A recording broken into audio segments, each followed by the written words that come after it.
moi et ma super boss, on vous dit bonjour. Je me suis pris ma table hier, donc voilà. C'est un peu esthétique, n'est-ce pas? Bref, aujourd'hui je vais vous proposer une nouvelle vidéo, 24 heures de recettes tasty. Donc voilà, je vais tester différentes recettes tout au long de cette journée. J'avais déjà fait un numéro 1 il y a longtemps. Et voilà, c'était chouette, j'avais découvert de nouvelles recettes, donc je vais faire ça. Donc j'ai pris que des recettes véganes bien sûr, et des recettes qui ont l'air assez chouettes. Donc j'espère que ça va être bon, je croise les doigts, j'ai envie de bien manger aujourd'hui. Et le temps de préparer un petit peu tout, donc il est déjà 10h30, donc je vais me mettre tout de suite au boulot pour faire la première recette. Alors je vais vous montrer ce que j'ai préparé. Donc voilà, tous les ingrédients sont prêts. Là j'ai mon ordinateur avec la recette tasty. Je vais faire en premier une petite omelette à la farine de pois chiche. Ouais, j'ai toujours voulu essayer ce genre d'omelette, j'ai jamais fait et là c'est l'occasion. Donc ils nous disent que pour l'intérieur on aura besoin d'huile d'olive, de champignons de Paris. Donc voilà, je les ai déjà mis là, je les ai coupés. Eux ils nous disent 35 grammes, moi j'en ai pris 2. Je pense que ça doit faire à peu près ça. Ensuite, ils nous disent qu'on a besoin de tomates cerises. Alors moi je vais pas mettre de tomates parce qu'on est au mois de décembre. Et c'est pas du tout la saison. Ensuite, ils nous disent poivre, du sel. Il nous faut une gousse d'ail émincée. Je l'ai pas encore émincée, je la mettrai tout simplement dans le pressail. Je mettrai tout simplement dans le pressail. Et ils nous disent 2 cups d'épinards. Donc voilà, moi j'ai mis 2 grosses poignées. Je pense que ça ira. Ensuite, pour l'omelette en elle-même, ils nous disent 90 g de farine de pois chiche, 1 cuillère à café et demi de levure diététique. Ensuite, une demi-cuillère de bicarbonate. Il nous faut normalement de la poudre d'ail. Moi, j'en ai pas. Je vais mettre aussi une petite gousse d'ail comme pour l'accompagnement. Ensuite, on a 1/4 cuillère à café de curcuma. Du sel, du poivre, bien sûr il y a une option pour le sel de Kalanamak, moi j'en ai pas. C'est ce sel qui donne un goût soufré, un goût d'œuf, mais j'en ai pas donc c'est pas grave. Ensuite 1 cuillère à café de vinaigre de cidre et 180 ml de lait d'amande non sucré. Donc allez c'est parti, j'ai déjà préparé ma petite poêle juste ici. Donc on va commencer par faire l'accompagnement. Ils nous disent de mettre un peu d'huile dans une poêle. Donc une fois que l'huile est chaude, on vient y mettre les champignons qu'on va laisser comme ça revenir environ 3 minutes.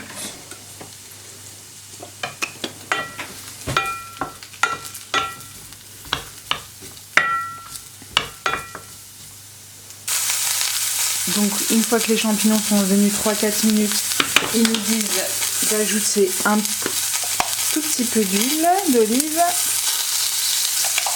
et de venir mettre l'ail.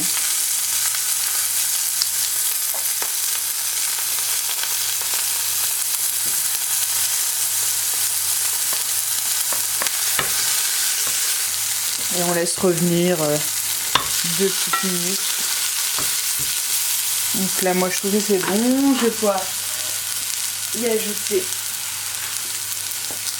les épinards. Et on cuit 3 minutes jusqu'à ce que les épinards s'abaissent. Et bien sûr, on va saler et poivrer.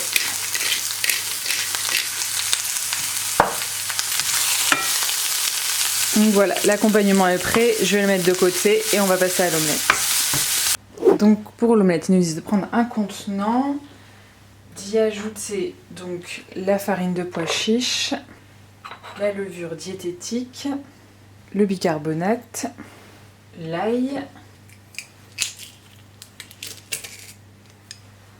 le curcuma, le sel, le poivre, le vinaigre de cidre, j'ai déjà mélangé tout ça, Et ensuite, on va simplement venir mettre le lait. Donc voilà, une fois qu'on obtient un bon mélange, une belle texture, on va pouvoir le faire cuire. Donc là, je vais repasser. Donc voilà, ma casserole est chaude. Maintenant, je vais venir verser un petit peu du mélange.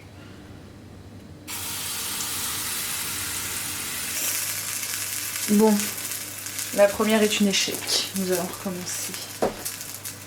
J'ai sorti la crêpière parce que je pense qu'avec une poêle anti-adhésive, ça ira beaucoup mieux.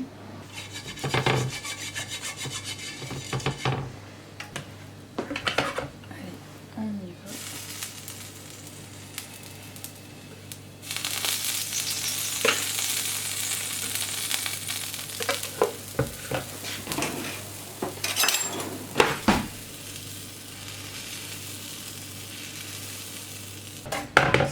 Là, on va mettre un peu de farine. Et j'espère que ça va marcher parce que sinon après je n'ai plus de pâte.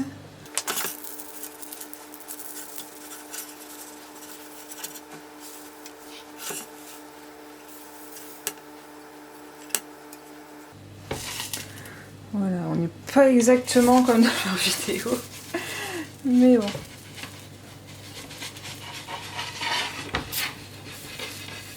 Et après, normalement, on doit mettre un couvercle. Je vais le remettre dans l'autre poêle. Je vais mettre un couvercle sur l'autre poêle.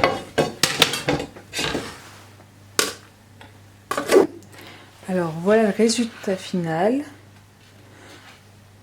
Bon, c'est pas... Ça a eu un petit accident. En fait, c'est pas mal comme recette. Enfin, j'ai pas encore goûté, je vais goûter après. C'est pas mal, mais je pense qu'il faut choper le coup de main et la faire plusieurs fois avant de faire une belle omelette. Donc voilà, ma petite omelette est prête, mon petit déjeuner. Donc ça donne ça. Donc comme je disais, je pense qu'il faut un peu de maîtrise pour la cuisson. Voilà, moi je l'ai un peu déchiré quand je l'ai retourné, etc. Mais ça a l'air pas mauvais. Donc je vais goûter ça avec vous. En tout cas, c'est assez... c'est très moelleux comme texture.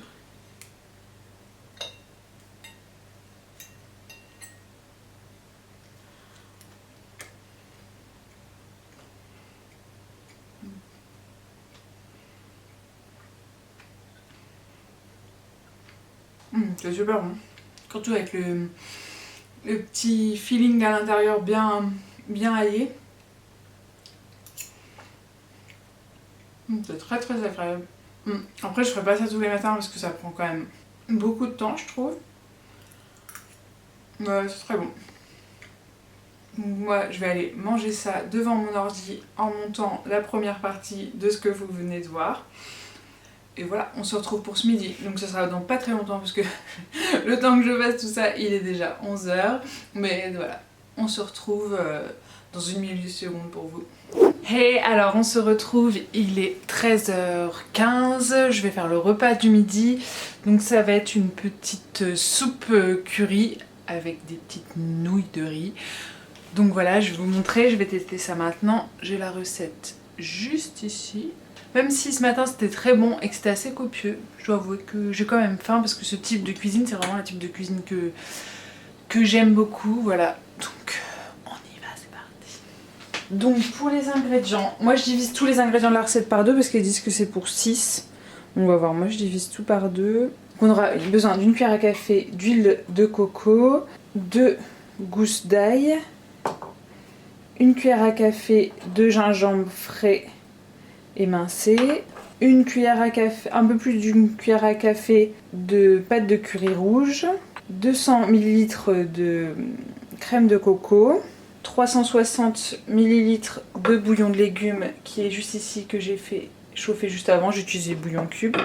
Ensuite une demi-cuillère à café de sirop d'agave, entre 110 et 115 g de nouilles de riz, 100 g de tofu en cubes, 150 g de brocoli frais.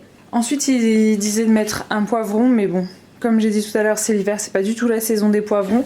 Du coup moi j'ai choisi de mettre les champignons qui me restaient de ce matin. Et ensuite on aura besoin d'un peu de jus de citron. Normalement c'est du jus de citron vert, mais voilà, moi j'ai ceux-là que je vous ai présentés et qui sont en circuit court. Donc je préfère utiliser ceux-là. Du sel, du poivre et voilà, c'est parti. Donc pour cette recette, on aura besoin que d'une grande casserole. Alors moi j'utilise un wok, je trouve ça toujours plus pratique. Donc on commence par mettre l'huile de coco jusqu'à ce qu'elle fonde. Une fois que l'huile est assez chaude, on va venir presser l'ail.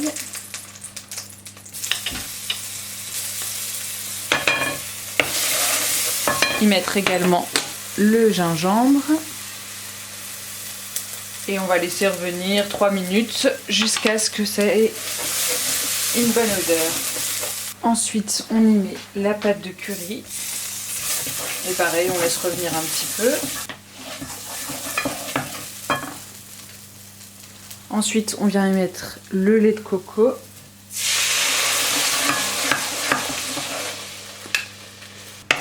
Et là, on mélange bien jusqu'à ce que la pâte soit bien homogène. Donc une fois que le mélange est homogène, on va venir y ajouter le bouillon.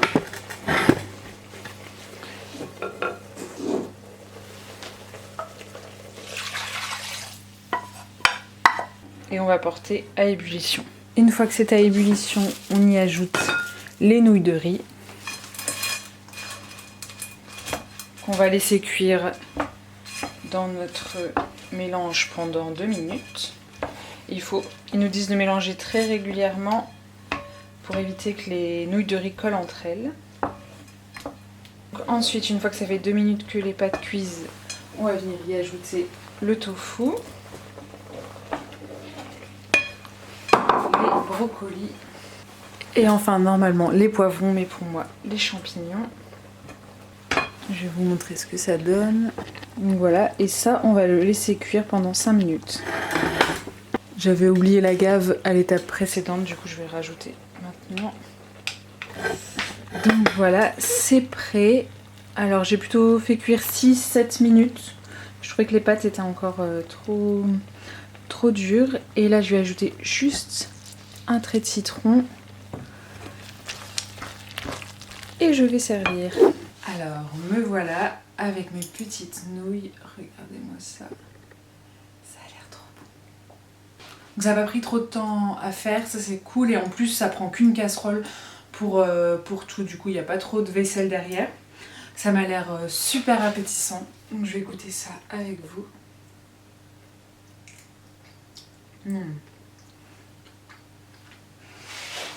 C'est franchement délicieux. Alors moi je trouve pas trop que ça soit une soupe, alors je sais pas si je me suis trompée dans les proportions, mais c'est plutôt crémeux. C'est délicieux. Même le brocoli, il est cuit à la perfection. C'est trop bon. Alors moi je vais manger tout ça en montant cette fois cette partie de vidéo. Comme ça à la fin de la journée, j'espère que tout sera monté. Et donc je vous retrouve tout à l'heure pour une nouvelle recette taste. Alors on se retrouve pour le goûter. J'ai un petit coup de barre, du coup je me dis que je vais me faire un bon petit truc à manger. Et sur Tasty j'ai trouvé une recette qui est trop simple. Il n'y a que 3 ingrédients. Des bananes, de la purée d'oléagineux et de la poudre de cacao. Donc voilà, j'avais tout ça sous la main. Je me dis je vais tester, en plus j'ai des vieilles bananes qu'il faut que je fasse. Bon alors ça a l'air hyper simple, par contre c'est pas très économique hein, parce qu'entre la quantité de cacao et la quantité de purée d'oléagineux qui coûte une blinde, mais bon, si ça fonctionne ça peut être une recette express assez chouette. Donc je vais vous montrer. Donc moi j'ai pris que la moitié des quantités parce que c'était pour 12 muffins. 4 bananes et demie, donc voilà j'ai mis à peu près ça. 180 g de purée d'oléagineux, moi j'ai pris de la purée de noisettes. Et 60 g de cacao. Et on va déjà là-dedans mettre les bananes.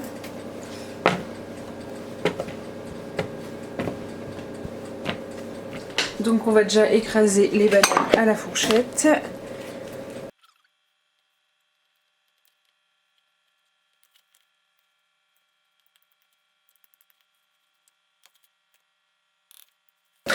Donc voilà, je pense que c'est bien écrasé. On vient y mettre la purée d'oléagineux.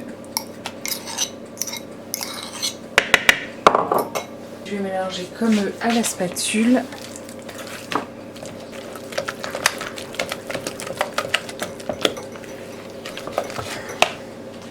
Je vais ajouter la poudre de cacao.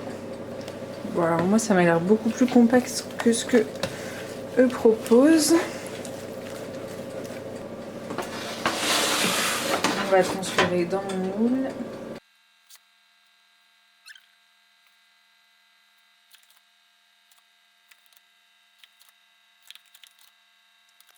Et on va enfourner ça pour 18-20 minutes.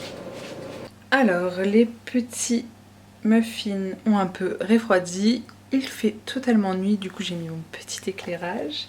Donc voilà à quoi ça ressemble. Ça m'a l'air bien gras quand même. Mais c'est un peu gonflé, je suis surprise, je pensais pas que ça montrait parce que j'ai pas mis d'âge en levant. Mais ça a plutôt gonflé, donc je vais goûter. Ça n'a pas vraiment la texture d'un gâteau, c'est très moelleux. C'est plutôt bon. Alors moi je trouve ça un peu trop fort en cacao. Si je le refais, je mettrais moins de cacao. Mais pour quelqu'un qui mange sans gluten, par exemple, ça peut être un petit snack assez sympa. Voilà. Maintenant, je vais vous retrouver pour le dîner. Le dîner, on va faire une pizza. J'adore la pizza. Donc, à tout à l'heure. Alors, nous voilà le soir. Je vais préparer la pizza au pesto. Ça a l'air trop bon. Donc, je vais vous montrer les ingrédients. Donc, on va déjà faire une sorte de parmesan de noix de cajou. Donc, pour la recette du parmesan noix de cajou, il nous faudra 120 g de noix de cajou non salée, 2 cuillères à café de levure diététique. Eux, ils nous disent de la poudre d'ail, mais comme d'hab, je n'en ai pas, donc j'ai pris une petite gousse d'ail. Ensuite, il nous faudra du sel, du poivre. Donc voilà, on va commencer par mixer ça. Et ensuite, on fera le pesto. Donc, il nous faut du basilic, de la roquette, des noix, de l'ail aussi également, du jus de citron, de l'huile d'olive juste ici, du sel, du poivre également. Voilà, et ensuite, il nous fallait une pâte à pizza. Donc ça, il ne mettait pas la recette, donc je l'ai fait hors caméra. Bon, je fais une pâte à pizza toute simple et maintenant je vais mixer. Donc pour le parmesan, c'est parti. On a juste à mettre tous les ingrédients.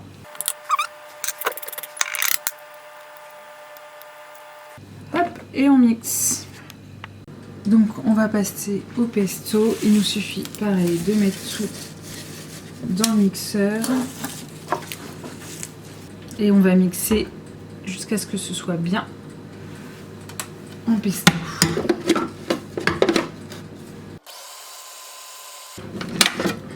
Donc voilà, le pesto est assez lisse. On va pouvoir passer au dressage de notre pizza. Alors là, j'ai étalé ma pâte. Je vais maintenant venir y mettre la moitié du pesto.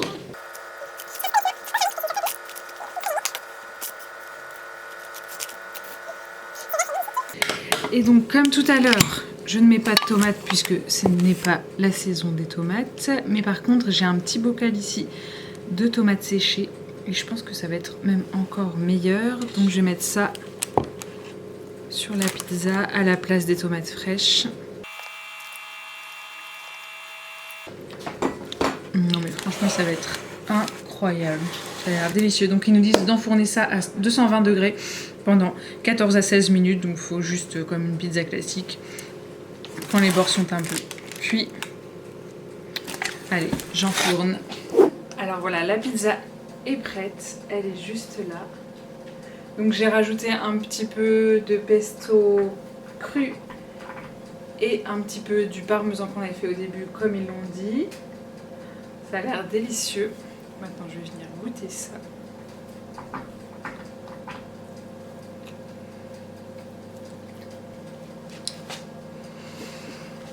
C'est vraiment hyper bon.